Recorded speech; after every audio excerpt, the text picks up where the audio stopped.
Shalom pagi. Mari sama-sama tundukkan kepala, pejamkan mata sejenak. Bapa yang bersemayam dalam kerajaan surga, pagi ini kami mengadakan mesbah keluarga, mesbah pribadi. Kami boleh naikkan pujian penyembahan pada Bapa surga. Kami rindu untuk dengarkan renungan firman-Mu. Roh Kudus mengurapi hamba-Mu, mengurapi kami yang mendengarkan. Sucikan hati dan pikiran kami, sehingga bejana firman-Mu boleh tertanam dalam hati kami, dan firman-Mu mendidik kami, dan firman bagi suluh bagi dalam hidup kami. Dan kami juga menaikkan doa syafaat kepada Bapa di surga. Haleluya. Amin. Shalom pagi. Mari sama-sama kita akan membaca firman Tuhan. Lukas pasal yang ke-9. Lukas pasal 9 ayat 46 sampai ayat 48.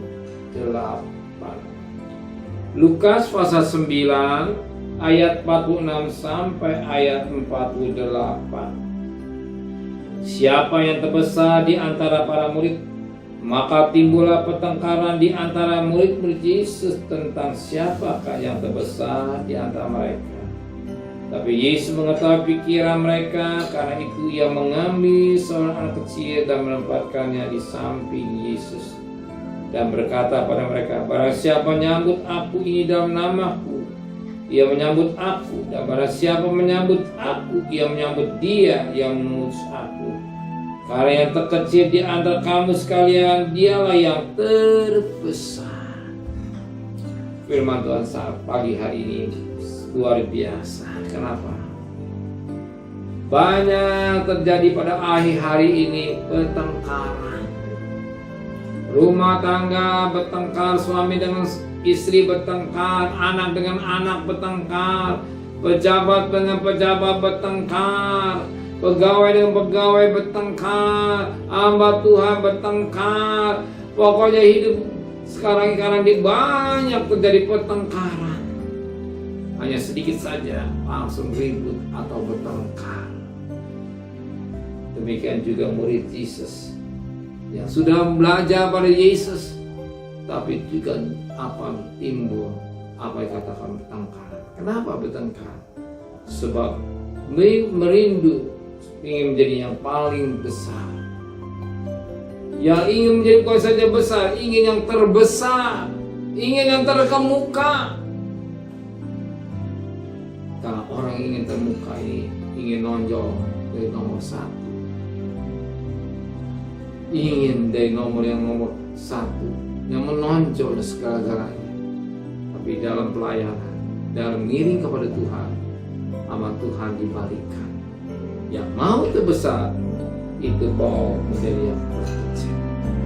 Sebagaimana dikatakan pada ayat 46, maka timbullah pertengkaran di antara murid Yesus tentang siapa yang terbesar di antara mereka. Dan jawab Yesus pada ayat 48, barang siapa menyambut aku, nyambut dia mengutus aku. Karena yang terkecil di antara kamu sekalian, dialah yang terbesar. Yang terkecil, yang Tuhan mau terkecil, yang namanya kecil tidak dihargai. Kenapa tidak? Maka Tuhan panggil anak kecil. Anak kecil mengambil seorang anak kecil. Biasa kalau anak kecil tidak ditanggap, tidak dihargai pendapatnya. Mau kita menjadi anak kecil, sekalipun tidak dihargai, justru kita mau yang paling rendah. Dengan rendah, sekalipun tidak dihargai, justru yang meninggikan adalah Tuhan. Semakin kamu rendah, semakin Tuhan tinggikan. Beda dengan dunia. Kalau dunia beda dengan ajaran Yesus. Yesus mengajar semakin merendah, semakin Tuhan meninggikan.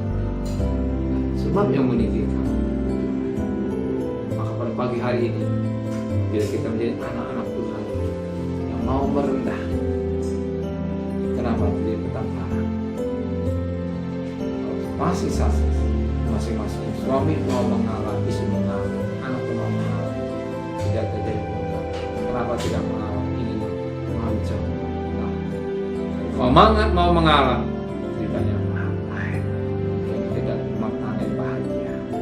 Dan mau mengalah untuk suami, mau mengalah untuk istri, mengalah sama anak, mengalah sama pelayan Tuhan, sehingga Tuhan memberkati kita. Pasti damai sejahtera melimpah dan pasti ketenangan ada lagi.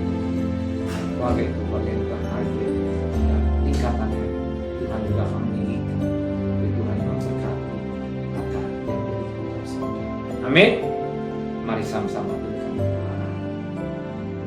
pejamkan mata kita. Terima kasih Tuhan buat firman-Mu, biar kami tetap rendah hati seperti anak kecil. Sekalipun tidak dihargai, kami tetap merendah hati, menganggap kami tidak mampu, tidak berdaya. Disitulah tangan Tuhan meninggikan hidup kami. Dan tidak mungkin terjadi kekalahan kalau kami mau merendah hati, merendahkan diri Tuhan. Kembalikan besok pagi tubuh yang sehat dengan tidak kurang satu apapun juga. Berkati Bapak Presiden, Wakil Presiden, para Menteri, para Gubernur, para Bupati, para Wali Kota, para camat, para lurah, para RW, para RT, para medis, para Polri. Berikan mereka takut kepada Tuhan. Saudara kekasih, terimalah berkat nikmat dari Allah Bapa, cinta kasih sayang dari Tuhan Yesus Kristus, dan berkat Roh Kudus menyertai saudara mulai hari ini sampai Maranatha, Tuhan Yesus datang. Yang cinta Dia katakan amin. Tuhan memberkati.